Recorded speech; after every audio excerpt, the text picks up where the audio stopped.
Hello, my dear friends, and welcome back to Aunt Me's Fireside Stories.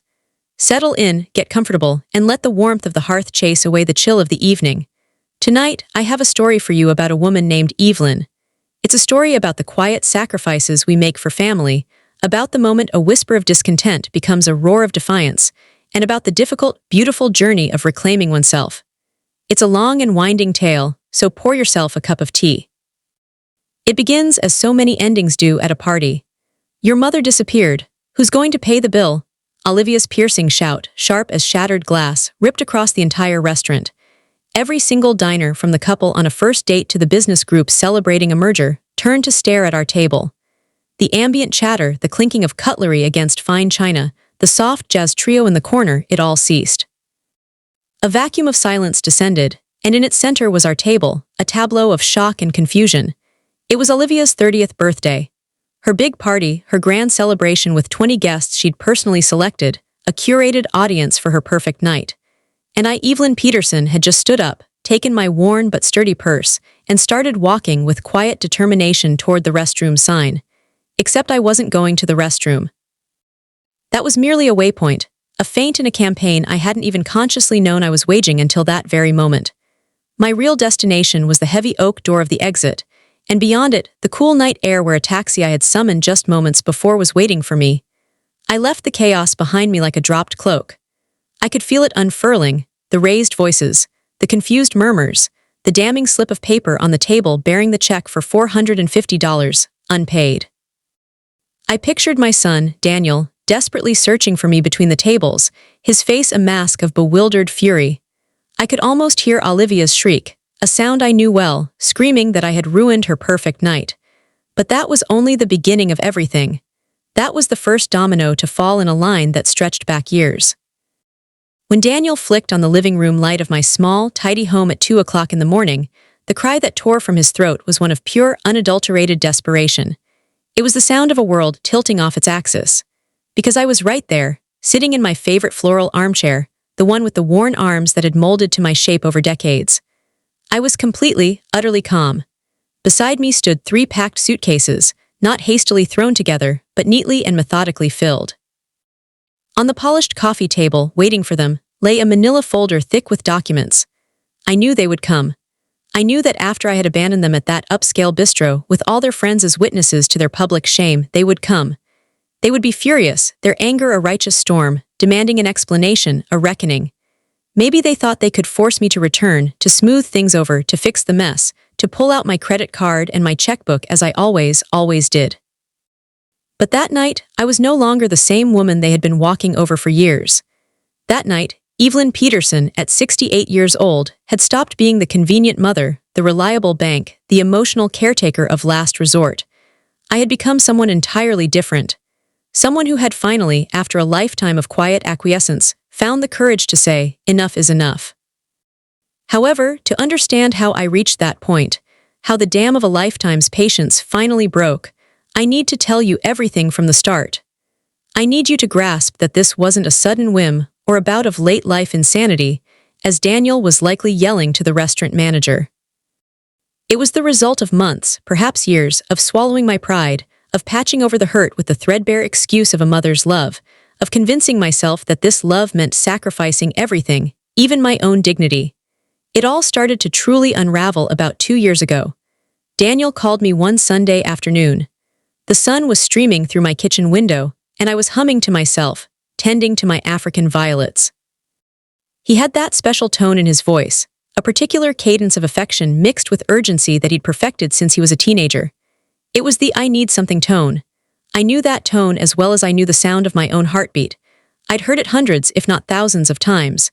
But now Daniel was 35, a man with a stable job as a sales manager and a wife, Olivia, who made good money as a graphic designer. They were, by all accounts, successful adults. "Mama," he began, the word drawn out just so, "I need to ask you an enormous favor, it's kind of urgent." My heart immediately did a frantic little dance against my ribs. The well-worn pathways of maternal anxiety lit up in my brain. I thought of accidents, of sudden illnesses, of some kind of serious trouble. A mother always imagines the worst first. It is our burden and our curse. "What happened, son? Are you okay? Is Olivia okay?" Yeah, everyone's fine, Mama. Relax." There was a brief pause, the calibrated hesitation before the pitch. It's just, well, we had an unexpected expense with Olivia's car, the transmission just gave out, and this month we're a little tight. Could you possibly lend us $500? We'll pay you back next month. Promise. $500. My social security check was $800 a month. I supplemented it with a small pension from my late husband, Robert, but after the mortgage, utilities, and groceries, there wasn't much left. I lived paycheck to paycheck, a careful balancing act of coupons and budget planning. But he was my son, my only son, the baby I had held in my arms, whose fevers I had cooled, whose dreams I had encouraged. How could I refuse him? Of course, Daniel, I said, the words coming out automatically. I'll transfer it to you tomorrow morning. You're the best mama in the world. I promise we'll pay you back soon. He never did. Next month never came. The following month, it was the air conditioning unit in their apartment that had malfunctioned during a heat wave. That was $300. Then it was Olivia's birthday, and they needed $200 to help with the fabulous brunch she was planning. After that, it was a shockingly expensive wedding gift they wanted to give to an important business partner of Daniel's, someone he needed to impress. Then came their wedding anniversary, a weekend trip to a vineyard that they absolutely couldn't miss. Then, new furniture for the living room, because the old pieces, which I had helped them buy, didn't match the new decor anymore. In the space of 6 months, I had loaned them over $3,000. Each time, the promise of repayment was fervent and immediate, and each time it evaporated into thin air. Every time I timidly, gently mentioned the possibility of them starting to pay some of it back, Daniel would look at me with a carefully crafted expression of disappointment, his brow furrowed, his voice tinged with hurt. Mama, I thought you did it because you love us, not because you expected something in return. I didn't know you were keeping score. Those words were like tiny, poisoned darts. They made me feel awful, as if I were the villain, the petty, selfish mother who put a price tag on love, so I stopped mentioning the money, and in return they stopped pretending they would ever pay it back. The nature of their visits changed too. Before, Daniel would come over on some Sundays for coffee. We'd sit in the kitchen and he'd tell me about his work, ask me how I was doing, and we'd talk, really talk. Now he only showed up when he needed something. Olivia almost never came. When she did, she'd stay glued to her phone, her thumb scrolling endlessly, her answers to my attempts at conversation clipped monosyllables. I felt like an inconvenient piece of furniture in my own home. One day, they showed up without calling. It was a Friday evening, and I was preparing my simple, solitary dinner, a fragrant chicken broth with vegetables from my small garden. I heard the key in the lock, a sound that once brought comfort but now signaled an impending request. Daniel had always had a copy of my keys for emergencies. It seemed lately that his entire life was one long emergency. Hey Mama, we brought Chinese food. Are you hungry? Olivia walked in behind him, carrying several white paper bags emblazoned with a red dragon. For a fleeting, hopeful moment, I felt a surge of joy. They had thought of me. They wanted to share a spontaneous dinner with me. That's so sweet, son, I said, a genuine smile gracing my lips. I was just cooking, but don't worry about it. Save your food for tomorrow. Nah, we're starving, Daniel announced, already heading for the kitchen table. They settled down at my table as if they were in their own home. They took out the food containers, Szechuan beef, Kung Pao chicken, lo mein, and served themselves onto my best plates, the ones I saved for special occasions. I sat with them, smiling, trying to weave myself into the fabric of their evening. How was work this week? Fine, Mama. Fine, Daniel mumbled through a mouthful of noodles. Olivia, pass me the soy sauce. Daniel, did you remember that bottle of wine we left here last time? Olivia asked, ignoring me completely. Sure did, it's in Mama's fridge. Mama, can you get it for us? I got up from my own table to fetch the wine. It was an expensive Cabernet they had left weeks ago after another emergency visit. I poured 2 large glasses for them. They didn't offer me any. They ate quickly, talking to each other about things I didn't understand, names of people I didn't know, inside jokes from parties to which I hadn't been invited. I felt like a ghost in my own house, a silent waitress at their private dinner. When they finished, Daniel leaned back in his chair with a satisfied sigh, patting his stomach. Mama, he said, and there it was again. The tone, the request disguised as conversation. I need to talk to you about something important. Olivia and I are thinking of taking a trip for our anniversary. Something special, 3 years married. We found an incredible all-inclusive package to the Bahamas. He paused, letting the image hang in the air. The problem is it's a last-minute deal and with all the expenses we've had. He didn't finish the sentence. He didn't have to, I knew exactly what was coming. How much do you need? I asked, my voice barely a whisper. $2,000. I know it's a lot, Mama, but it's our anniversary. You only get married once. A blatant falsehood, but I let it slide. $2,000. It was almost 3 months of my entire pension. It was the emergency fund I had painstakingly built over the years, the safety net that allowed me to sleep at night. Daniel, I don't have that much available right now. For the first time all night, Olivia looked up from her phone and stared right at me. There was something cold and appraising in her eyes. You don't have savings, Evelyn. The use of my first name was a small, sharp jab. It was a deliberate choice, meant to strip away the veneer of familial respect and place us on an equal, transactional footing. I have some saved, I stammered, but it's for emergencies, and what's more important than your own son's happiness? She cut in smoothly. Daniel works so hard. He deserves a vacation. We do the same for our parents if we had the means. The implication was clear. I had the means, and therefore it was my duty. The way she said my name, not Mom or Mrs. Peterson, just Evelyn, as if we were casual acquaintances, or worse, as if she had some kind of authority over me, made something inside me curdle. Let me see what I can do, I finally said, defeated. Thanks, Mama. We knew we could count on you, Daniel said, his relief palpable. They left half an hour later, taking the rest of the expensive wine with them and leaving the dirty dishes and empty food containers strewn across my table. I stayed sitting there long after they were gone, staring at the remnants of the dinner they had brought, which I hadn't ordered, which they had devoured, and for which now, in some twisted, unspoken agreement, I had to pay with my life savings. That night, for the first time in months, I cried. Not from sadness, not exactly. It was something worse. It was the chilling feeling of having become invisible, of existing only as a means to an end, a resource to be tapped. But I wasn't ready to admit it yet, not fully.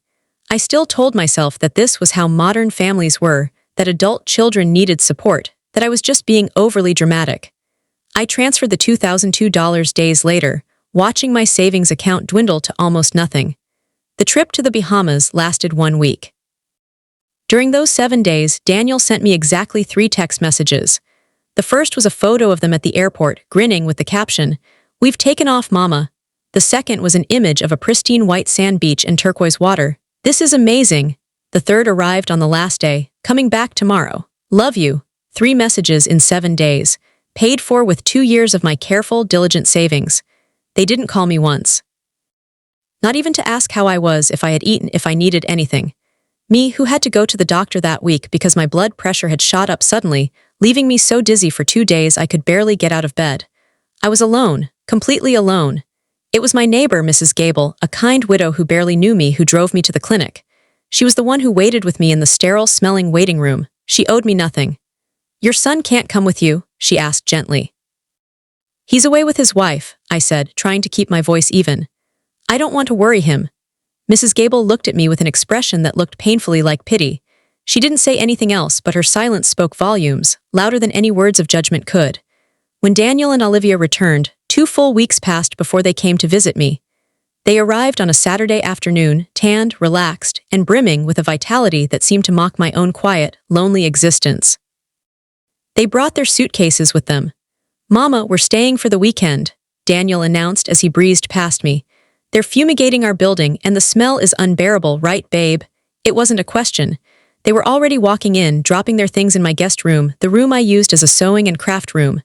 "Sure, son. My house is your house," I said, the old, familiar words tasting like ash in my mouth. Olivia walked past me without even saying hello, a cloud of expensive perfume in her wake. She went straight to the bathroom with her oversized makeup bag.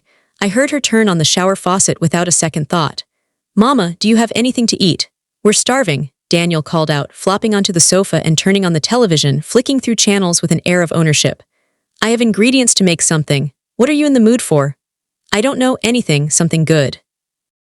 At the hotel, the food was incredible every day. I missed that food.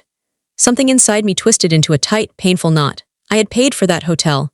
I had paid for that incredible food, that luxury vacation. And now they had arrived at my house, unannounced, expecting me to continue serving them as if I were part of the all-inclusive package.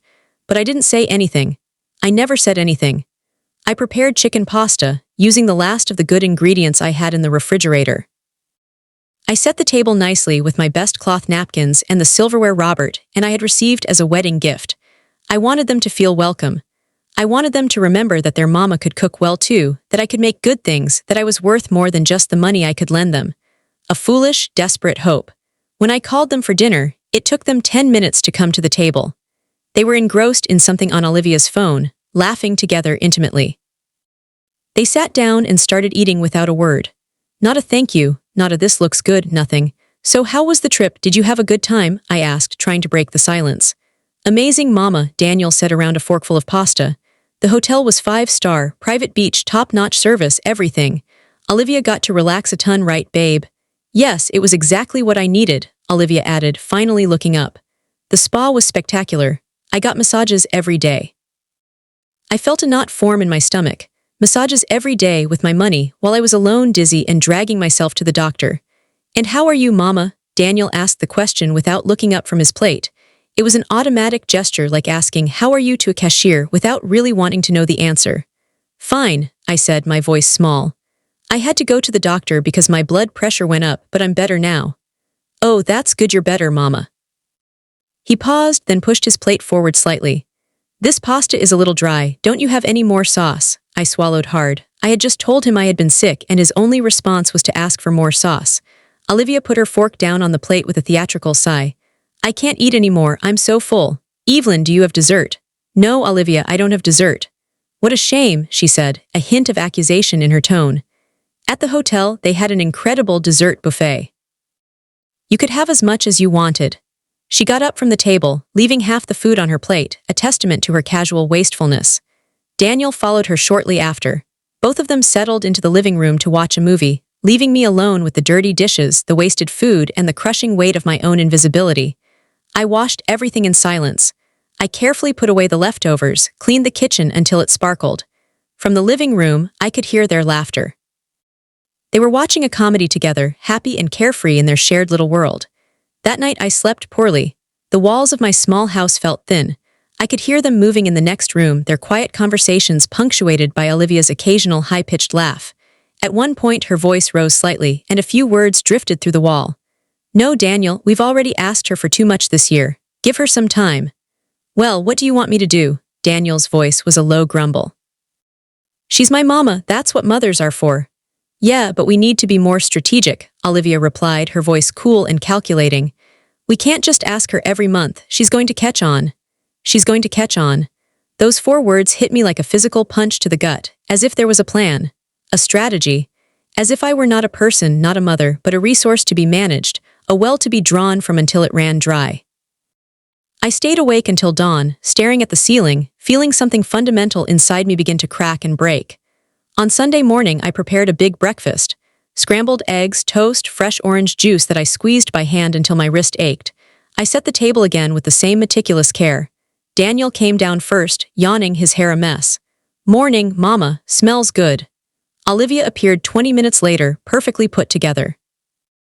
Her hair was straightened, her makeup flawless, as if she were heading to a photo shoot instead of my humble kitchen. Is there coffee? She asked, not looking at me. Yes, I just made a fresh pot. She poured herself a cup, took one sip, and made a face. Evelyn, this coffee is instant. Yes, it's what I always drink. Oh, she said with a sigh. I only drink whole bean, freshly ground coffee. Instant makes my stomach hurt. Don't you have another kind? No, Olivia, this is all I have. She sighed dramatically and pushed the cup away, turning her attention back to her phone. She didn't even try the food I had spent the morning preparing. Daniel ate quickly without speaking. When he finished, he wiped his mouth and looked at me with that expression, the one I now knew so well, the one that preceded a request. Mama, can I talk to you for a moment? Sure, son. Olivia immediately stood up. I'm going to go pack our bags. A practiced, seamless maneuver. We were left alone at the kitchen table. Daniel played with a napkin, twisting it in his hands, not looking directly at me. Mama, I know we've already asked you for a lot this year, and believe me, we appreciate it so much. But something came up and we need your help one more time. My heart started beating faster, a frantic, trapped bird in my chest. A feeling of dread, cold and heavy, settled in my stomach. What happened? Nothing bad, relax, it's just that. Well, we saw an amazing apartment, it's perfect for us. Bigger, in a much better neighborhood with a gym and a pool. The problem is they're asking for 2 months deposit up front, and we only have enough for one. We'd need $2,000 more. Daniel, I said, my voice shaking slightly, I don't have any more savings. I gave you everything I had for the trip. I know, Mama, I know, but don't you have a credit card? Or, could you maybe take an advance on your Social Security? I can't do that. I'm already stretched so thin with what I have every month. For the first time, Daniel looked me straight in the eye. There was a raw frustration in his gaze, a flicker of anger that he was trying to suppress. Mama, I just don't get it. You live here all alone. You don't have big expenses. What do you even spend your money on? The question was so breathtakingly entitled, so utterly dismissive of my existence, that for a moment I couldn't speak. On food, Daniel, I finally managed to say, my voice tight.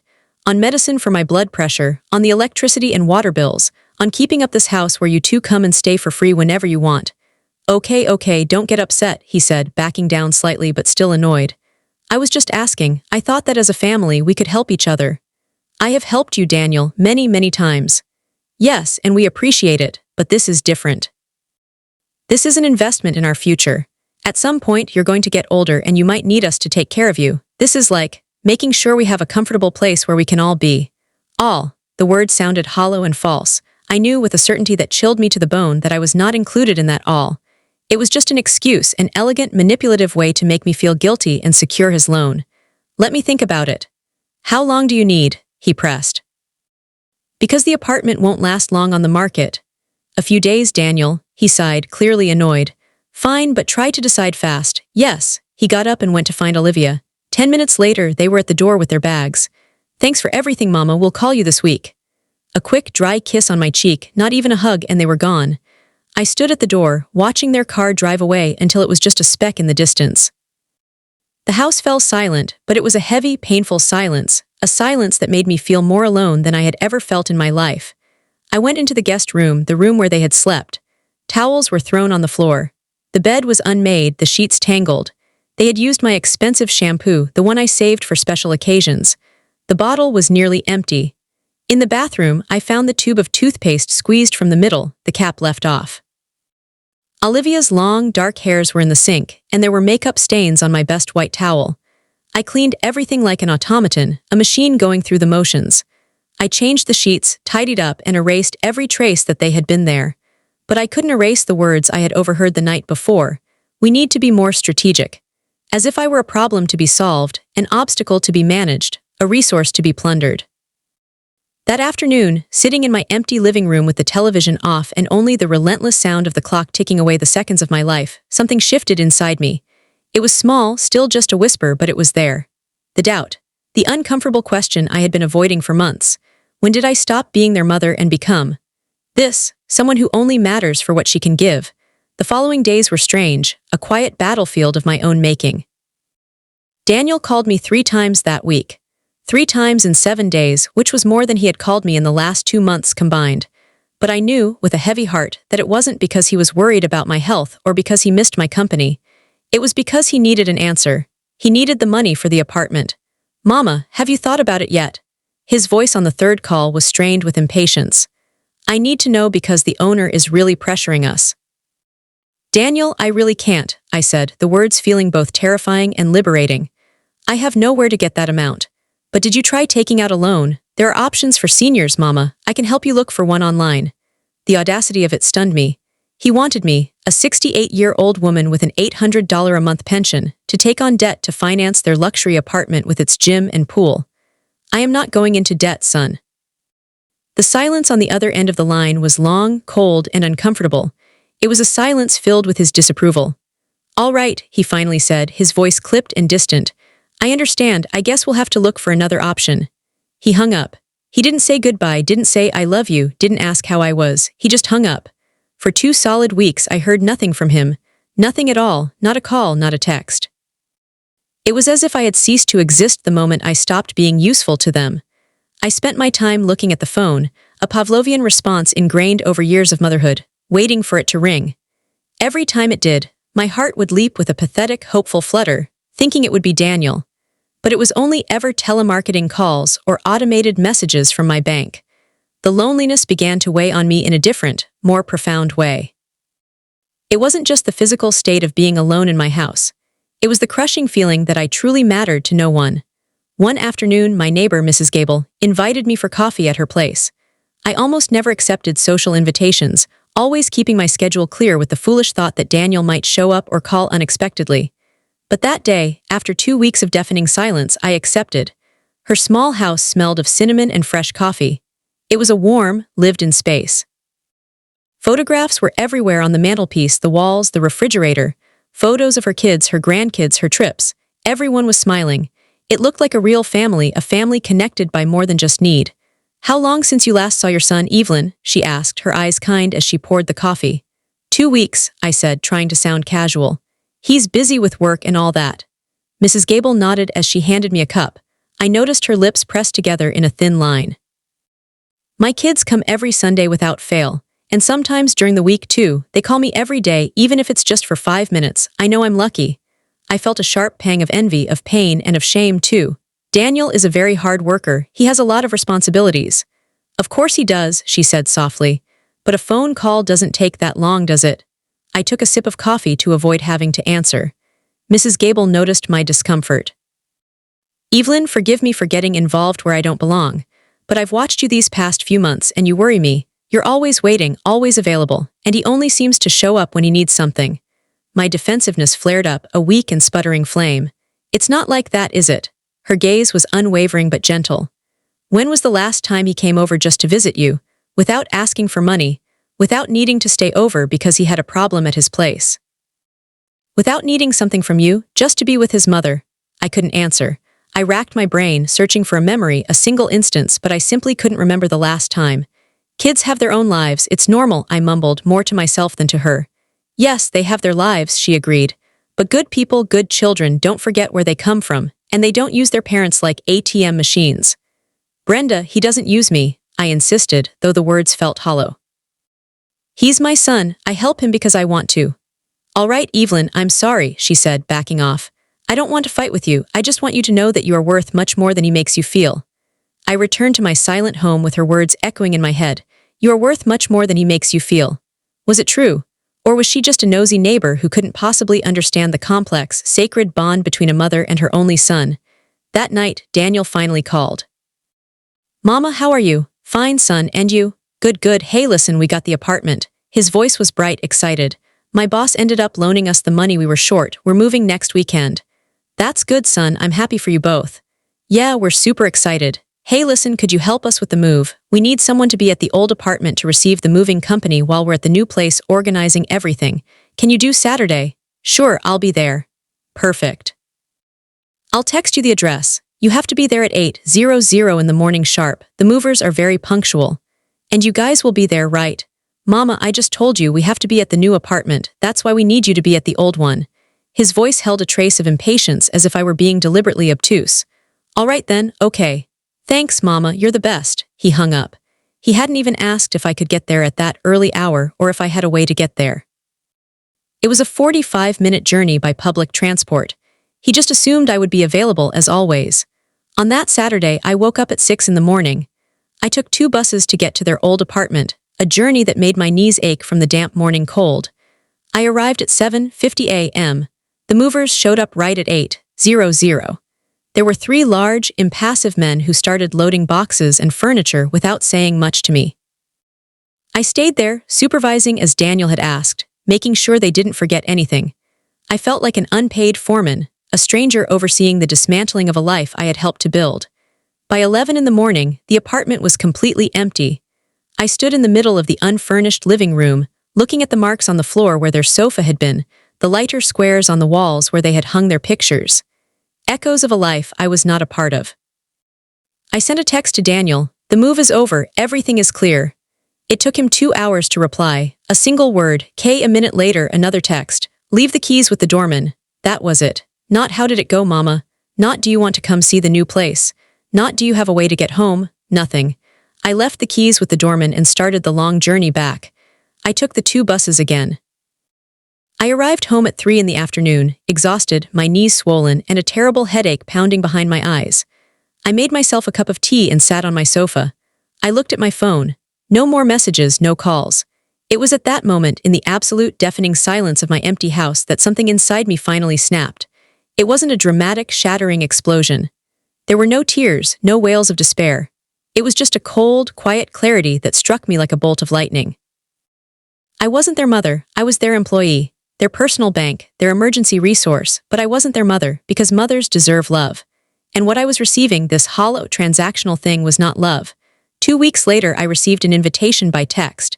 It wasn't really an invitation, it was more of an announcement, a summons. Mama, Olivia's birthday is October 15. We're celebrating at the Red Velvet Bistro at 8:00 p.m. Confirm if you can come. The Red Velvet Bistro, I knew of it.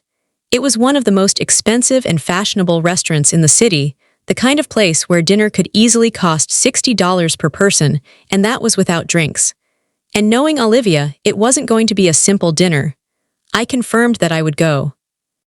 Not because I wanted to, but because I still held on to that foolish, flickering hope that maybe, just maybe, at a family celebration, I could reclaim some of the connection I felt I had lost with my son.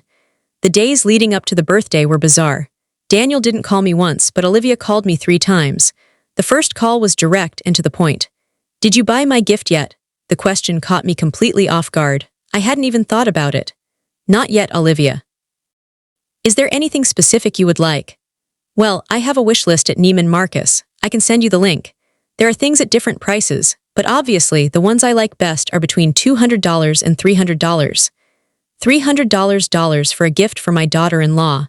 A woman who didn't even treat me with basic respect, who barely spoke to me, who called me by my first name as if we were equals, when clearly, in her eyes, we were not. "I'll see what I can do," I said, my voice thin. The second call came 2 days later.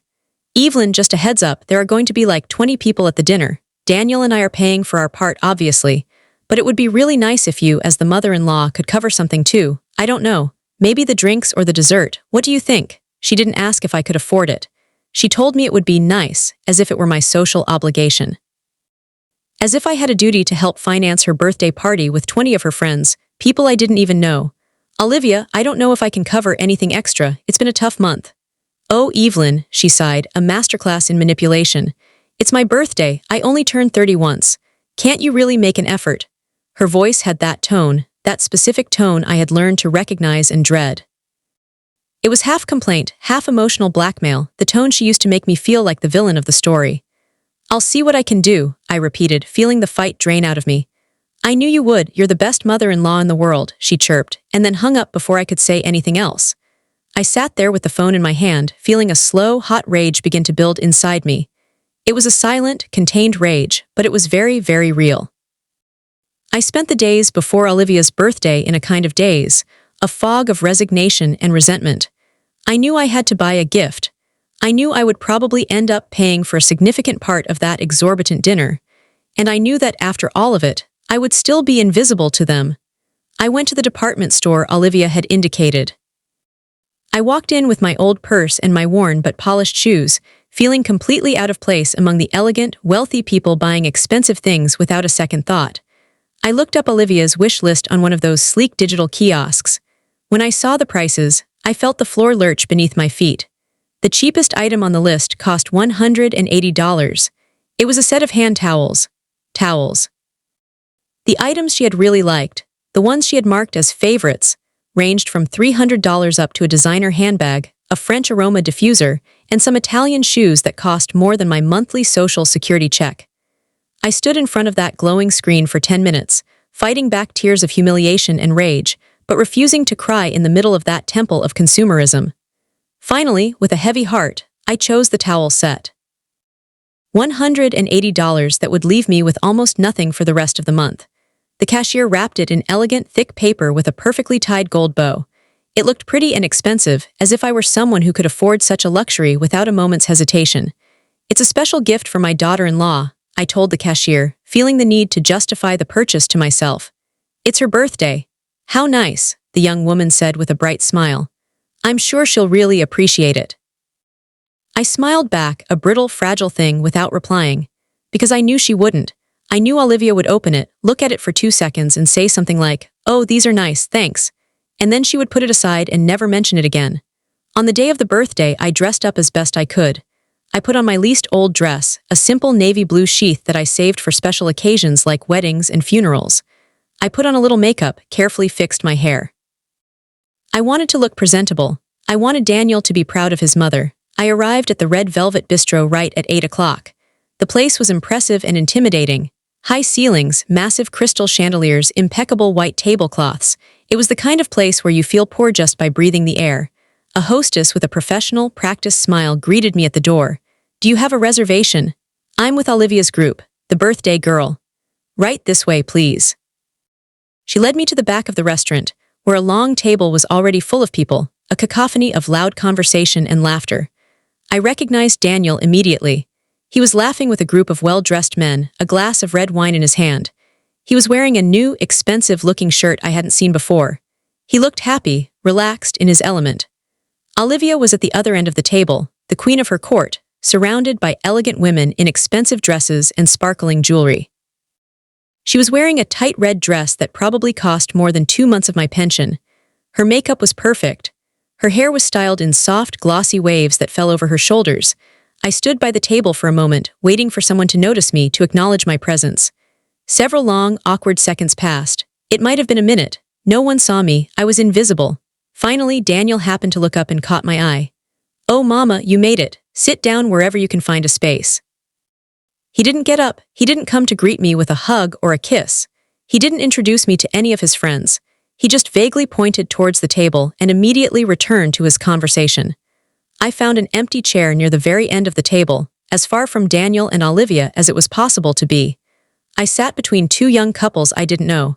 They were talking animatedly among themselves, laughing about something I didn't understand. "Hello," one of them said, barely glancing at me before turning back to their conversation. I stayed sitting there, my gift-wrapped box in my lap, feeling as if I were in a glass box watching the party from a distance. A waiter approached with the wine list, a heavy, leather-bound book. "Would you like to order something to drink?" "Water is fine, thank you." "Are you sure, madam? We have an excellent wine selection this evening." "Just water, please," I said firmly. I wasn't going to spend a single extra penny on wine when I knew I would likely have to contribute a large sum to pay the final check. The dinner began. Appetizers they had pre-ordered were brought out and placed in the center of the table. Bacon-wrapped shrimp, mushroom bruschetta, small, delicate portions of smoked salmon. Everything looked delicious, but I could barely eat. My stomach was a tight, anxious knot. All around me, everyone was laughing and talking, a symphony of privileged, carefree lives. They made toasts, they told stories, they shared jokes. I was in the middle of 20 people, and I felt more alone than I had ever felt in my empty house. At one point, Olivia stood up, tapping her glass with a fork to get everyone's attention. "I just want to thank everyone for coming to celebrate with me," she said, beaming. "This year has been absolutely incredible. I have a wonderful husband, amazing friends, and a life I wouldn't trade for anything. Let's toast to life, to love, and to many more years of happiness." Everyone raised their glasses, a chorus of "to Olivia." I raised my glass of water. No one noticed. Daniel stood up too. "To my beautiful wife, the most special woman in the world, I love you." They kissed. Everyone applauded. I applauded too, though my hands felt heavy as lead. The main course was brought out. I had ordered the cheapest item on the menu, a chicken dish that still cost a shocking $35. Others around me had ordered $60 or $70 cuts of steak, lobster, scallops, dishes with fancy French names I couldn't even pronounce. I ate slowly, trying to make my plate last, trying to have something to do with my hands while everyone else conversed around me. The woman next to me told her husband about a trip they were planning to Europe. The man on my other side was talking about stock market investments. I had nothing to contribute to those conversations. I didn't travel. I didn't invest. I barely survived month to month on my meager pension. After the main course came dessert, a towering platter of profiteroles with chocolate sauce for the whole table to share. And then came the cake, a huge 3-tiered confection decorated with edible gold flowers. The cake alone probably cost over $200. We all sang happy birthday. Olivia blew out the candles. There was more applause, more toasts. Then came the moment for the gifts. One by one, the guests presented her with their elegantly wrapped boxes. She opened them with performative enthusiasm, showing off each gift to the adoring crowd. French perfume, a designer wallet, gold earrings, a spa certificate. Each gift was more expensive than the last. When my turn came, I timidly extended my box with the gold bow. "Happy birthday, Olivia." "Thanks, Evelyn," she said, taking the box without making eye contact. She quickly, almost dismissively, opened the gift. She looked at the expensive hand towels. She didn't even take them completely out of the box. "Oh, these are nice, thanks." And then she put the box aside and immediately moved on to the next gift. $180, dismissed in 2 seconds. I felt something hot rise in my throat. It wasn't tears. It was rage. A pure, cleansing rage that had been accumulating for months, for years, and now threatened to explode. When she had finished opening all her gifts, the waiter brought the check. He placed it discreetly in the center of the table. For a moment, no one touched it. Everyone continued conversing, taking the last sips from their wine glasses, finishing their coffee. Then Daniel picked it up. I was watching him closely. I saw his eyes widen slightly as he saw the total. He turned to say something to Olivia in a low voice. She nodded. Then he looked down the long table to where I was sitting. "Mama, can you come here for a moment?" I stood up, and my legs were shaking slightly. I walked the length of the table, feeling the eyes of all their friends on me. "Look," Daniel said, keeping his voice low. "The bill came out a little higher than we thought. It's like $450 total. We're going to put in $300. Could you cover the rest, as your contribution to Olivia's birthday? $150. It was almost a month's worth of food for me. It was more than double my light bill.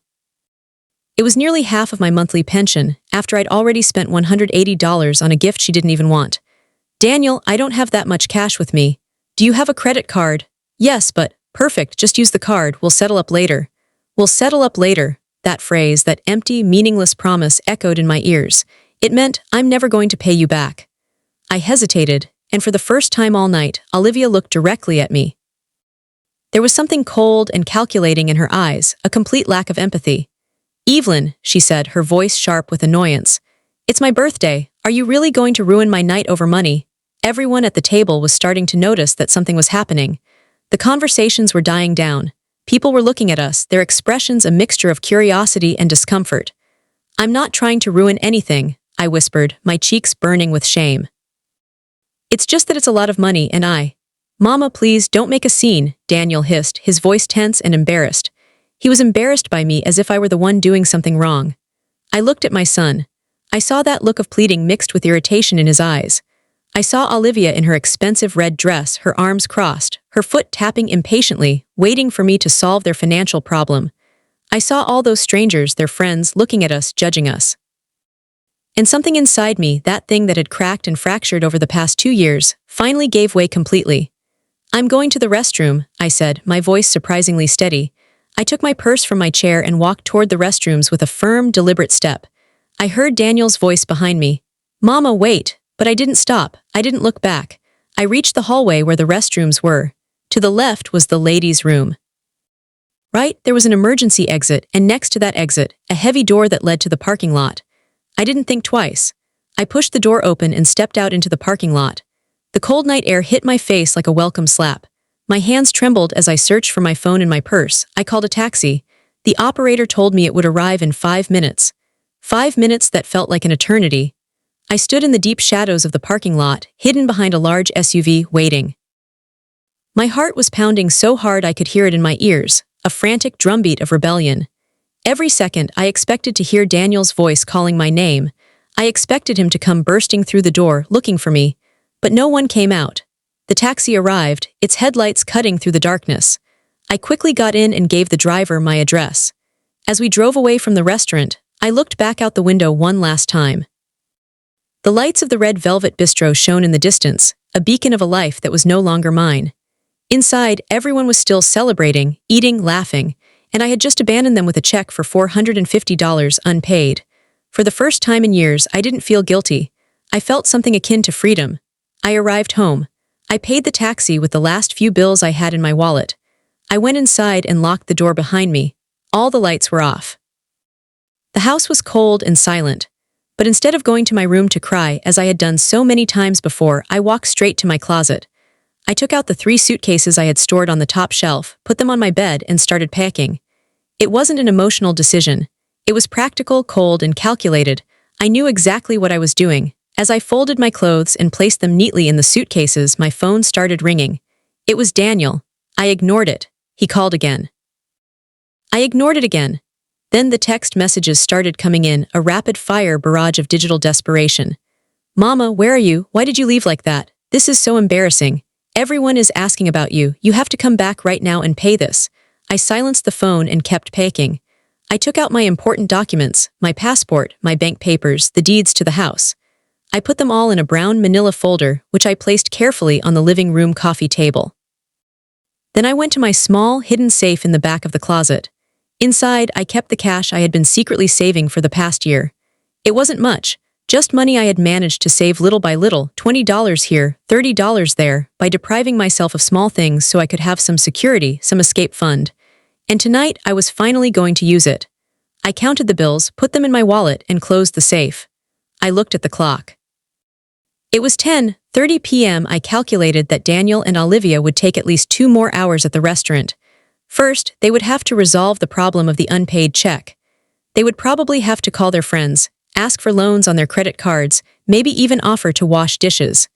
The image made me smile, a small, grim smile for the first time in months. Then they would come looking for me. They would be furious, humiliated, ready to yell at me, to make me feel guilty, to demand that I fix the mess they had created. But this time I would be ready. I finished packing. 3 suitcases with the essentials, clothes, shoes, a few old photos from when Daniel was a child, a sweet boy who still truly loved me. My medicines, my documents, everything I needed. I changed out of my party dress and into something comfortable, cotton pants, a simple blouse, flat shoes. I took off my makeup, let down my hair.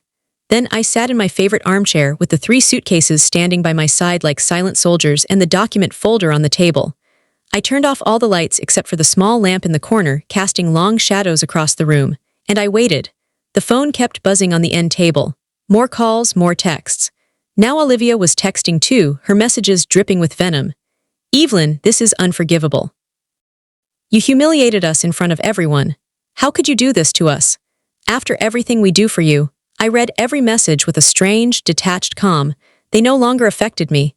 It was as if I were reading messages directed at another person, the old Evelyn, the woman who let herself be manipulated and used. But that Evelyn no longer existed. At midnight, I heard a car screech to a halt in front of my house. I heard quick, angry footsteps on the pavement, then the sound of a key being jammed into the lock. Daniel still had his copy. The door opened violently, crashing against the wall. "Mama, where are you?" Daniel's voice was agitated, furious. Olivia walked in behind him, her heels clicking angrily on the hardwood floor. They didn't turn on the light immediately. They were looking for me in the darkness. I heard Daniel walk towards my bedroom. "Mama, answer me." Then his footsteps came back to the living room. His hand fumbled for and found the main light switch. He flipped it on, and there they saw me, sitting calmly in my armchair with my suitcases to one side, my documents on the table, looking at them with a serenity they had never seen from me before. Daniel froze, his mouth hanging open. No sound came out for several seconds. Then he yelled. It wasn't words at first, just a raw cry of pure desperation, of disbelief, as if he had just seen a ghost. What is this?" His voice trembled. He looked from the suitcases to the documents, then to my serene, unreadable expression. Olivia stepped forward. Her perfect makeup was smudged now with mascara stains under her eyes. Her expensive red dress looked wrinkled and cheap. She had lost all of her earlier elegance. "Do you have any idea the humiliation you put us through?" She shrieked. "Do you have any idea what we had to do to pay that bill?" I looked at her without saying a word. I just stared. "We had to borrow money from my friends. My friends, Evelyn. We looked like bums, like pathetic children in front of everyone, and all because of you, because you decided to throw a childish tantrum and run off." Daniel took a step toward me, his face contorted with anger and confusion. "Mama, this is too much.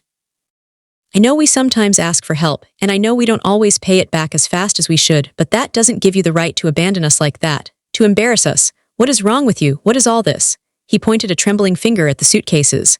Finally, I opened my mouth. My voice came out calm, cold, and firm, a voice they had never heard from me before. "I'm leaving." "Leaving?" Daniel sputtered. "Leaving where?" "Far away, to start over, to live the rest of my life with dignity." Daniel laughed, a nervous, incredulous laugh. "Dignity? Mama, don't be ridiculous. You have nowhere to go, you don't have any money. What are you going to do, live on the street?" "I have money," I said quietly. "I have savings you don't know about, and I have plans." "Plans, but you can't do anything on your own. You've always depended on us." That sentence, that single, delusional sentence, hit me like a slap in the face. You've always depended on us. When the reality was so starkly, painfully the opposite. They were the ones who depended on me, on my money, on my availability, on my inability to say no. "I have never depended on you, Daniel," I said, my voice as cold as ice. "You have depended on me, on my pension, on my savings, on my house, on my time. For the past 2 years, I have been your personal bank and your free maid.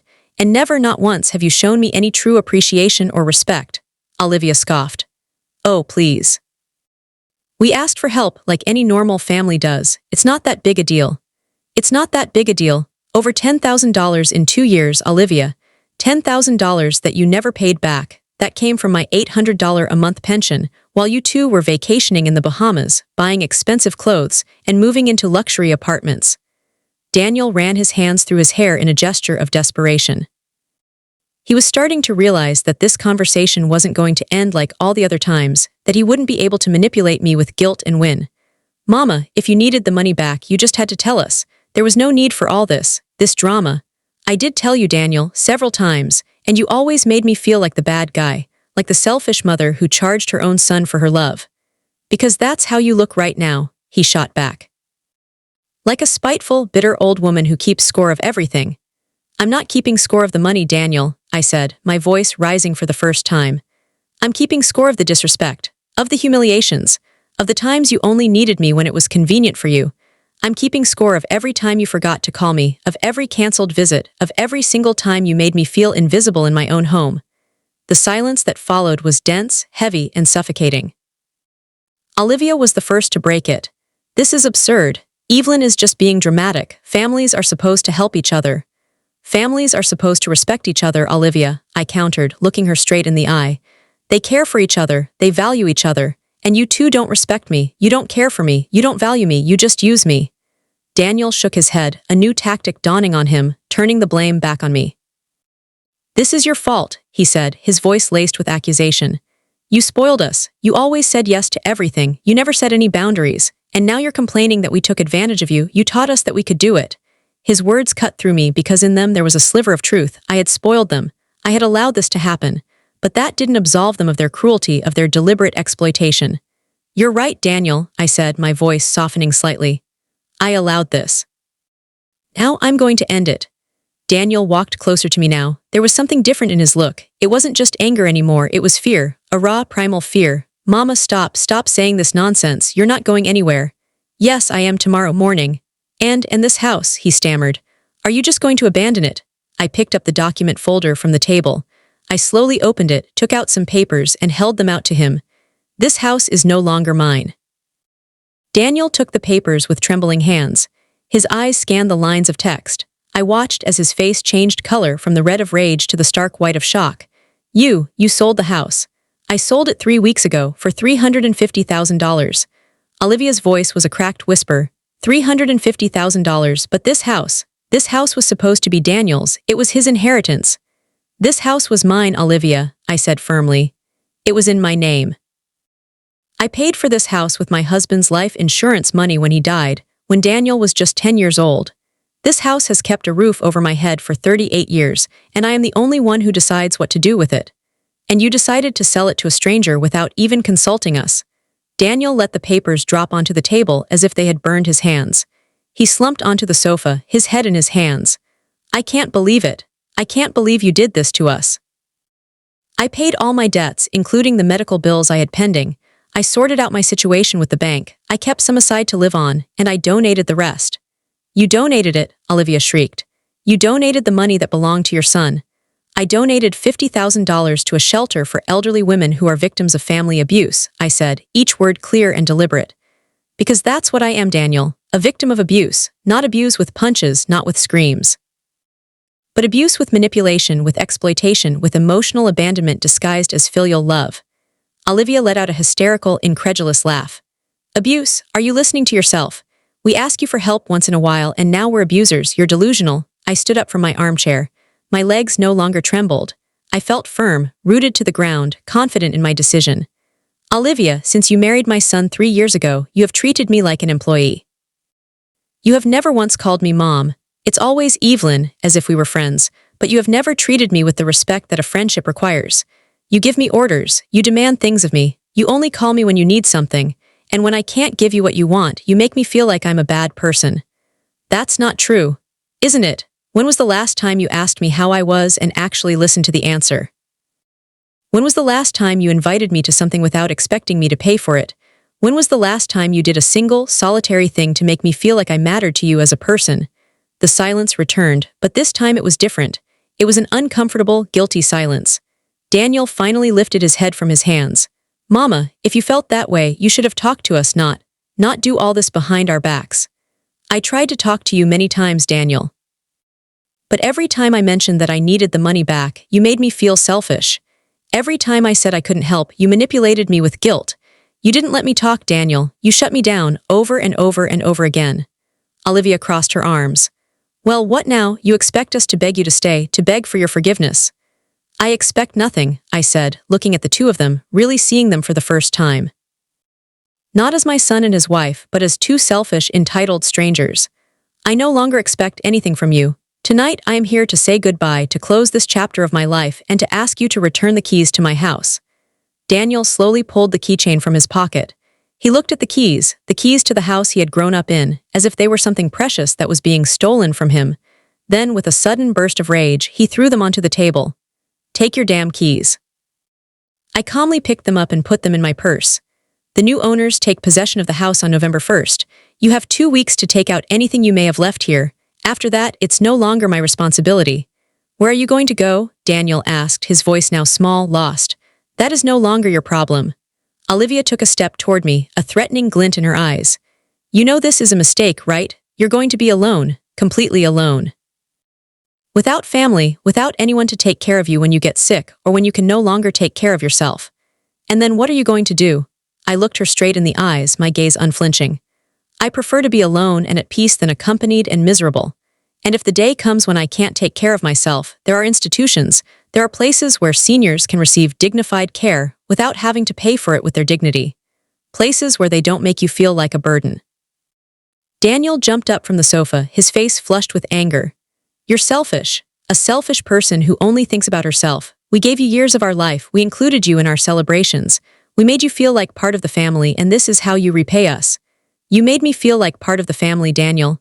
Tonight, I sat at that table surrounded by 20 of your friends, and I felt more alone than I have ever felt in my life. No one spoke to me. No one asked me a single question.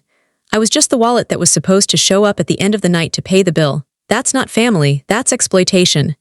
Enough, Daniel's voice was cold, sharp. All trace of pleading had disappeared, only contempt remained. I don't want to hear any more of your victim complaints. Then leave, I said, my voice equally cold. Get out of my house. You have 2 weeks to collect your things. After that, I don't want to see you again. You don't want to see us again, just like that, after everything we did for you, Olivia sneered. What exactly did you do for me, Olivia? I challenged her. Tell me one thing, one real, selfless thing you have done for me in the last 2 years. She didn't know how to respond. She stood there, her mouth opening and closing, searching for something to say, but she found nothing. Daniel took Olivia by the arm. Let's go, there's no point in talking to her. She's gone crazy. They walked toward the door. But before walking out, Daniel turned one last time, his face a mask of cold fury. You're going to regret this, Mama. You're going to miss us. You're going to need us. And when that day comes, we won't be there for you. I know, I said softly, and that's fine. The door closed with a loud bang that shook the walls of the house. I heard the car start, the tires screeching on the pavement as they sped away. And then silence. A profound, deep, and peaceful silence. I stood in the middle of my living room, breathing deeply. My heart was racing, but not from fear or anxiety. It was pure, exhilarating adrenaline. For the first time in years, I had defended my dignity. I had said no. I had set a boundary. I sat back down in my armchair. I looked at the suitcases. I looked at the documents. Everything was ready. I barely slept that night. Not from anxiety or regret, but from a bubbling excitement, from the strange and marvelous feeling of having regained control of my own life. At 6 in the morning, I got up, took a long, hot shower, dressed in comfortable traveling clothes, took my suitcases and called a taxi. Before leaving, I walked through the house one last time. I ran my hand over the familiar walls. I remembered the happy years, when my husband Robert was alive, when Daniel was a sweet little boy who would hug me tightly and tell me I was the best mama in the world. When this house was full of laughter and true, unconditional love. But those times no longer existed, and clinging to their memory was only hurting me. The taxi honked outside. I grabbed my suitcases, closed the front door behind me for the last time, and put the keys in the mailbox for the real estate agent who would be arriving later that day. I got into the taxi. Where to, ma'am? The driver asked. To the bus terminal, please. During the ride, my phone, which I had turned back on, rang. It was Daniel. I didn't answer. He called again. He sent a flurry of texts. Mama, we need to talk. Please answer me. Don't do this. I turned off the phone. At the bus terminal, I bought a one-way ticket. A 6-hour trip north, toward the small coastal town where I was born, the town where my cousin Carol, the only person in my family who had kept in touch with me all these years without ever asking for anything in return, still lived. I had written to her the week before, telling her everything. And she, without a moment's hesitation, had told me that I could stay with her for as long as I needed, that she had a spare room waiting for me, that it would be an honor to have me near. I boarded the bus, found my seat by the window, stored my luggage, and sat down. As the bus pulled away from the station, I watched the city recede through the window, the streets I had walked for years, the buildings I knew, the life I had built and was now leaving behind. And for the first time in a very, very long time, I didn't feel sadness. I felt relief. The bus trip was long but quiet, a gentle 6-hour transition from one life to another. I spent the first few hours looking out the window, watching the urban landscape with its concrete and sharp angles slowly soften and transform into open green fields, then rolling hills, and finally, the coastal highway. The sea appeared on the horizon, a brilliant, shimmering line that reminded me of my childhood. I remembered the summers I spent running on the beach, the simple, sun-drenched days when happiness was a given, not something to be earned or paid for. Next to me traveled a young woman with a baby cradled in her arms. The child cried occasionally, a fretful sound, and she would rock him with an infinite, gentle patience that tugged at my heart. At one point, she looked at me apologetically. "I'm so sorry if he's bothering you. He's cranky from the trip." "He doesn't bother me at all," I said with a genuine smile. "Your baby is beautiful." She smiled back, a genuine, warm smile that lit up her tired face. "Are you visiting family?" "Yes, my cousin," I replied. "We haven't seen each other in person for years." "That's nice," she said. "Family is the most important thing, isn't it?" I nodded, not trusting myself to speak, because I was no longer sure I believed that phrase. Family is the most important thing. But what happens when that family hurts you? When that family uses you and drains you of your resources and your spirit? Does it still remain the most important thing, or does it become a heavy chain that drags you to the bottom of the sea? We arrived at the coastal terminal just as the sun was beginning to set, painting the sky in hues of orange and pink. The air here smelled different. It smelled of salt, of the sea, of freedom. My cousin Carol was waiting for me at the entrance. When I saw her, her kind, familiar face, something inside me that had been holding itself together for years finally broke. I hadn't seen my cousin in almost 5 years. She lived her quiet life here, I lived mine there. We wrote to each other occasionally, but there was always something that prevented a visit. Or rather, there was always someone Daniel, his needs, his emergencies, his way of occupying all of my time and money and emotional energy. "Evelyn," she said, her voice thick with emotion. Carol opened her arms and I let myself be embraced. For the first time in what felt like a lifetime, someone hugged me without expecting anything in return. Just because they loved me, just because we cared about each other. I cried in her arms. I cried out everything I hadn't allowed myself to cry in months. The frustration, the loneliness, the humiliation. She didn't say anything. She just held me, patting my back gently, until I had no more tears left to cry. "Let's go home," she said softly.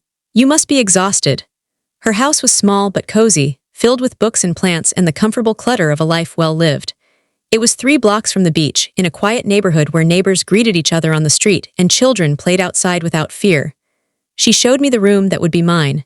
It had a simple bed with clean, fresh-smelling sheets, a window that looked out onto her beautiful backyard garden, and an old but functional dresser. "It's not much," she said, "but it's yours for as long as you need it." "It's perfect, Carol," I said, and I meant it. It was perfect because it was simple, honest, and real. There were no pretensions here, no hidden expectations. That night we ate dinner together in her small, cheerful kitchen. She had made a homemade vegetable soup with freshly baked bread. Simple food that tasted like home, like comfort, like love. "Do you want to tell me everything?" she asked gently. And I did. I told her every single detail. Every humiliation, every loan they never repaid, every ignored call, every moment I felt invisible. I told her about Olivia's birthday party, about how I had abandoned the restaurant, about the terrible scene at my house at 2 o'clock in the morning. Carol listened without interrupting, her expression a mixture of sadness and anger on my behalf. When I finally finished, she reached across the table and took my hand. "You did the right thing, Evelyn," she said with absolute certainty. You think so? Sometimes I think I was too drastic, that I should have tried to talk to them one more time. Evelyn, listen to me closely, she said, her grip on my hand tightening. You tried to talk to them many times, but they didn't want to listen. They wanted a provider, not a mother. And you deserve to be treated with respect and love, not as a resource to be exploited until it's completely depleted. Her words comforted me in a way I hadn't felt in years. They were a balm on my wounded spirit. And what if I regret it? I whispered. What if in a few months I miss Daniel and I want to go back? Then you'll go back, she said simply. But it will be your decision, made from a place of strength, not desperation. For now, you need to heal. You need to remember who you are, beyond just being Daniel's mother.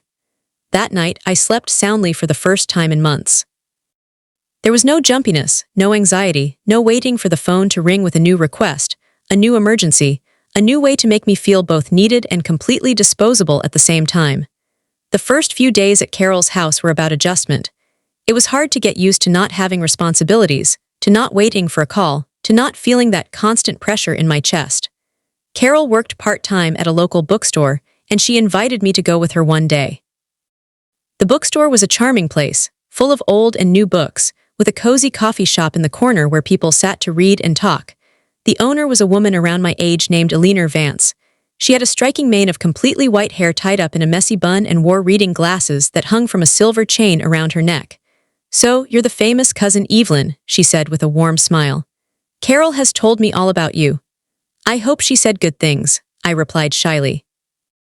She told me only the truth, that you are brave, that you made a difficult decision and that you're starting over. I don't feel very brave, I admitted. Bravery isn't about not being afraid, my dear, Eleanor said, her eyes twinkling. It's about doing what you must do despite the fear. She offered me a coffee, and we sat at a small table by the window. Eleanor told me her story. She too had been married and had 2 daughters. She had dedicated 30 years of her life to taking care of them, working to support them, sacrificing her own dreams for theirs. And when her husband died and her daughters grew up, they had, in their own way, abandoned her. They went to live in other cities, built their own lives, and she became an afterthought. They called her once a month, if that. They visited on Christmas, but only if they didn't have other, more exciting plans. And how did you get over it? I asked her, my voice full of a desperate need to know. I didn't get over it, she said thoughtfully. I accepted it. I accepted that I gave everything I could give, that I did everything I was supposed to do, and that their lack of gratitude says nothing about me. It says everything about them. And then I opened this bookstore. I found a new family in these books, in the customers who became my friends, in this small, wonderful community that welcomed me. I don't miss them every day, but I don't need them anymore. And that, Evelyn, is the difference. Her words resonated with me for days. I started helping out at the bookstore. At first, it was just simple tasks like organizing books and cleaning the shelves. But then, Eleanor taught me how to use the cash register, how to make the perfect latte, and how to recommend books to customers based on their tastes. For the first time in years, I felt useful in a way that didn't hurt. I felt valued for my contribution, not just for what could be taken from me. Eleanor paid me a small salary. It wasn't much, only $600 a month, but it was mine. It was money I had earned with my own effort, without any guilt or emotional debt attached. 3 weeks passed. Daniel hadn't called again after those first few frantic days. I kept my phone off most of the time. I only turned it on for an hour at night, just to check for any urgent messages from Carol or my bank. One night when I turned it on, there were 17 new messages, all from Daniel. My heart started beating faster, that old, familiar rhythm of anxiety. I opened them with trembling hands. The first few messages were furious, full of blame. You're selfish. I hope you're happy destroying your own family. Olivia is right. You're just a bitter, resentful person. Then the tone started to change. Mama, I need to talk to you. Please call me. It's important. Mama, we're having some problems. And finally, the last text, the one that revealed the true reason for his sudden outreach. The bank is charging us sky-high interest on the loan we had to take out to pay for the birthday dinner. We're behind on the payment for the new apartment. If we don't get some money soon, we're going to lose the deposit. We need your help. I read the message 3 times, my hands now steady. I felt a confusing mix of emotions.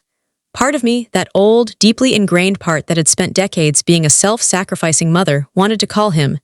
It wanted to help, to fix his problems, to make everything okay again. But another part of me, a newer, stronger part, the part that was being nurtured here in this quiet coastal town, knew the truth. They didn't miss me. They needed my money. And if I gave them even one single cent, everything would start all over again. The cycle of exploitation, the toxic dynamic of abuse disguised as filial love. I deleted the messages. I turned the phone off again. Carol saw me from the kitchen doorway, her expression concerned. "Are you okay?" "Yes," I said, looking up at her with a small, sure smile. "I'm fine." And it was true. For the first time in a very long time, I was truly fine. Days turned into weeks. October ended, and November arrived with a fresher, crisper air and the smell of dry leaves. The house that had once been mine now had new owners. Daniel and Olivia must have moved their things out. That part of my life was completely, officially closed. At the bookstore, I started meeting people. There was a book club that met every Thursday afternoon. It was mostly women my age, some older, some younger, all with their own stories, their own scars, all looking for connection and understanding. One of them, a woman named Margaret, invited me to walk on the beach one morning. She was 70 years old, widowed, and had lived alone for a decade. "Do you know the secret to being happy at our age, Evelyn?" she asked as we walked along the shore, the waves lapping at our feet. "No," I said. "What is it?" "To stop expecting others to fill our voids, to learn to be complete all by ourselves, and to build a chosen family instead of clinging to the biological family that hurts us." "A chosen family," I repeated, liking the sound of the words. "Yes, the people we choose to have in our lives because they lift us up, they respect us, they value us, not because we share blood but because we share genuine affection." We walked in silence for a while, listening to the rhythmic sound of the waves breaking on the shore. The sun shone on the water, creating a million sparkling diamonds. There were children building sandcastles, couples walking hand in hand. It was life, simple, beautiful life, a life that didn't need grand gestures or large sums of money to be meaningful. "Do you think I'll ever be able to forgive my son?" I asked her, the question coming from a deep, hidden place in my heart. "I don't know, my dear," she said honestly. "But what I do know is that forgiveness doesn't mean forgetting, and it certainly doesn't mean letting him hurt you again. You can forgive him from a distance. You can wish him well and still protect yourself from his toxicity." December arrived with a gentle cold that was barely noticeable in our coastal town. The bookstore was decorated with festive Christmas lights, and Alina organized a special event for the end of the year, an open poetry reading where anyone in the community could share something they had written.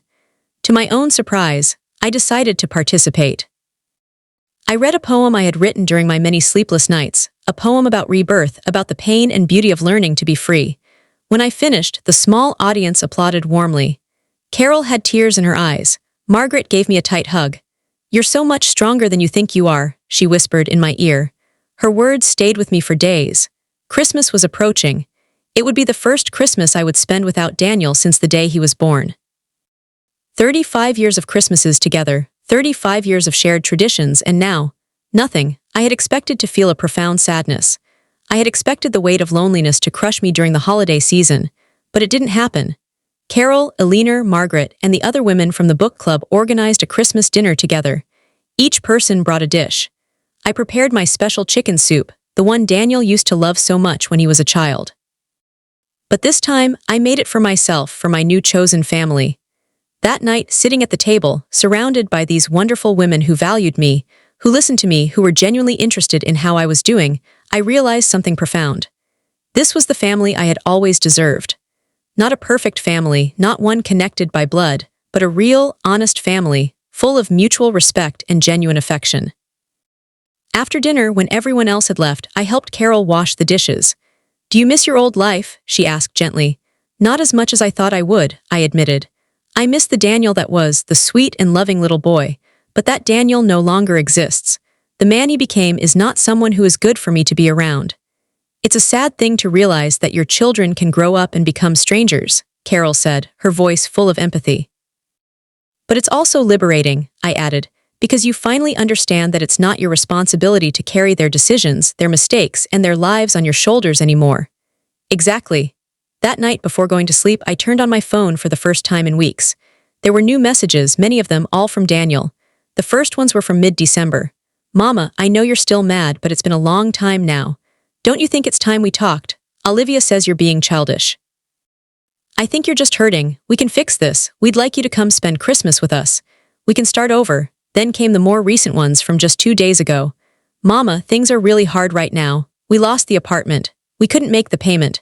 We had to move back in with Olivia's parents. It's humiliating. Olivia's parents are charging us rent. Can you believe it? They're charging their own daughter to stay in their house. I need you to lend me some money just to get us out of this problem. I swear, this time I'll pay you back. I promise. The last message was from that very morning. I know where you are. Carol posted a photo on social media and I saw you in the background. You're in the town where she lives. I'm driving up there. We need to talk face to face.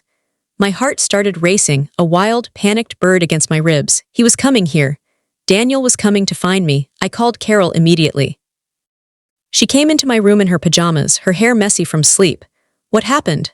Daniel knows where I am, I said, my voice trembling. He says he's coming here. Carol sat on the edge of my bed. And what do you want to do? I don't know, I confessed. Part of me wants to see him, wants to believe that maybe he's changed, that maybe he's genuinely sorry. And the other part knows that he's only coming because he needs me. Because he has problems and he thinks I'm the one who can solve them as always. Then, she said softly, you already know what you have to do. But he's my son, Carol. I know, she said, her voice full of compassion. And he will always be your son. But that doesn't mean you have to let him in every time he knocks on your door. You can love him from a distance. You can wish him well without having to sacrifice your own peace. I spent the rest of the night awake, thinking, remembering, trying to prepare my heart for what was coming. Daniel arrived 2 days later. It was December 27th, a cloudy gray day with the smell of rain in the air.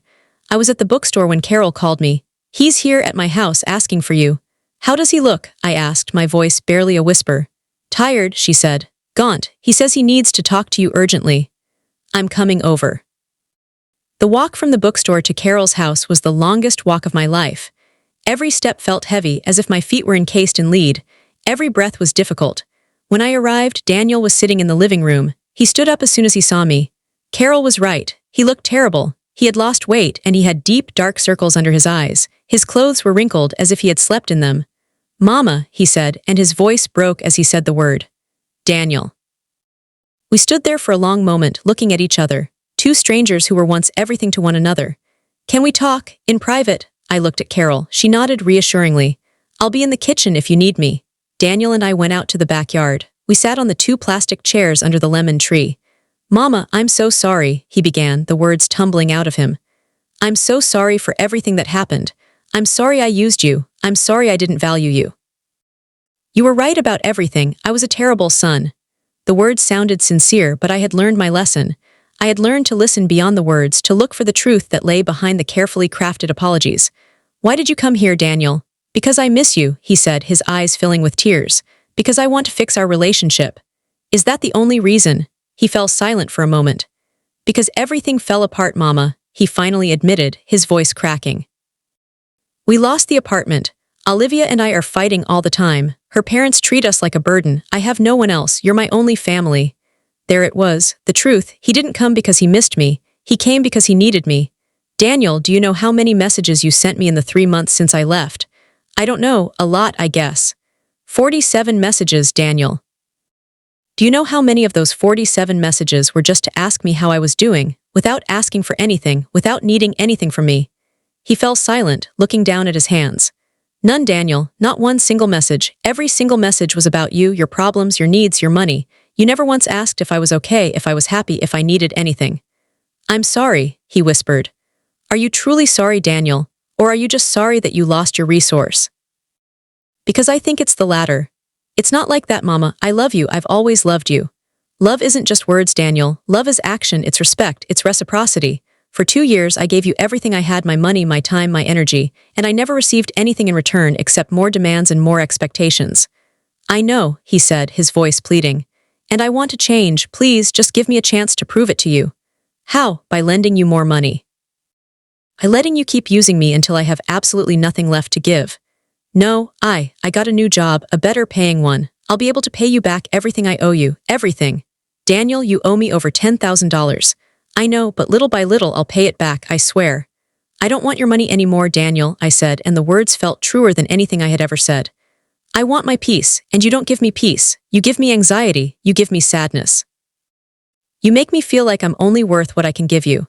That's not true, isn't it? Then tell me, when was the last time you came to see me just because you wanted to be with me? When was the last time you invited me out and paid for it yourself? When was the last time you showed any genuine concern for my health, my dreams, my happiness? He didn't know how to answer. You can't, can you? Because it never happened. I was always the one giving, and you were always the one receiving. Tears were running down his face now. So what do you want me to do? Beg for your forgiveness on my knees, suffer, grovel? I don't want any of that, I said tiredly. I just want you to leave me in peace, to let me be happy without guilt, to finally understand that I have the right to live my own life without being tied to your constant needs. But you're my mother, he cried out, as if that were the final, irrefutable argument. And you are my son, I replied softly. But that doesn't make me your property. It doesn't make me your solution to every problem you create. You're an adult, Daniel. It's time for you to act like one. He got up from the chair and walked a few steps away, running his hands through his hair in frustration. When he turned around, there was something different in his gaze. The mask of vulnerability had dropped. Now, only rage remained. So that's it. You're abandoning me. Just like you abandoned the dinner. Just like you abandoned the house. Just like you abandoned Olivia and me. I didn't abandon you, Daniel, I said, my voice firm. You discarded me long before that. I just stopped being available to be used. You know what? You're right, he sneered, his voice dripping with sarcasm. I didn't come here to fix anything. I came because I needed money, because I thought I could still convince you, my dear, sweet, gullible mother. But I see now that you've just become selfish and bitter. His words, which once would have devastated me, now bounced off me harmlessly. It was as if I had developed a protective layer, an invisible armor made of self-respect and clarity. If being selfish means taking care of myself, then yes, Daniel, I am selfish. If being bitter means not letting myself be exploited anymore, then yes, I am bitter, and I am at peace with that. He shook his head, a look of incredulous disgust on his face. I don't even recognize you anymore. You're not the mother I was raised with. Exactly, I said. I am no longer the mother you raised to serve you. Now I am the woman I should have always been, a woman with dignity, with boundaries, with self-love. He turned to leave, but before he reached the garden gate, he stopped. And if I ever really need you, if something serious ever happens to me, you won't be there for me then either. The question hit me in the chest, because there it was, the eternal dilemma of every mother. Where does love end, and where does self-destruction begin? If something truly serious happens to you, Daniel, something that threatens your life or your safety, I want you to know that you will always be my son. But your money problems, your apartment problems, those are not life or death emergencies. They are the consequences of your own decisions, and those are no longer my responsibility. We looked at each other one last time. And I saw in his eyes that he finally understood that there was no turning back. The mother he knew, the mother he had so carelessly used and discarded, no longer existed. Goodbye, Mama. Goodbye, Daniel. I watched him walk away, his figure growing smaller and smaller until he disappeared down the street. And then I let out the cry that I had been holding back. I cried for the son I had lost, for the relationship that was never what I had dreamed it would be. I cried for the years I had given without ever receiving. I cried for everything. Carol came out to the garden and hugged me without saying a word. She just held me while I emptied all the pain I had carried inside me for so long. You did the right thing, she whispered. It doesn't feel like it, I sobbed. It hurts so much. Love always hurts when you have to let it go, she said wisely. But the pain of letting go is so much less than the pain of clinging to something that is destroying you. And so, my dear friends, that was the end of one chapter of Evelyn's life and the beginning of another. Life is rarely simple, and the ties that bind us to our families are the most complex of all. But Evelyn's story reminds us of a powerful truth. It is never too late to choose yourself. It is never too late to set boundaries. It is never too late to say enough. Thank you for joining me here tonight at Aunt Me's Fireside Stories. I hope this story has given you something to reflect on. If you've ever felt like Evelyn, know that you are not alone, and know that you too have the strength to find your own peace. Until next time, stay warm and be kind to yourselves. Good night.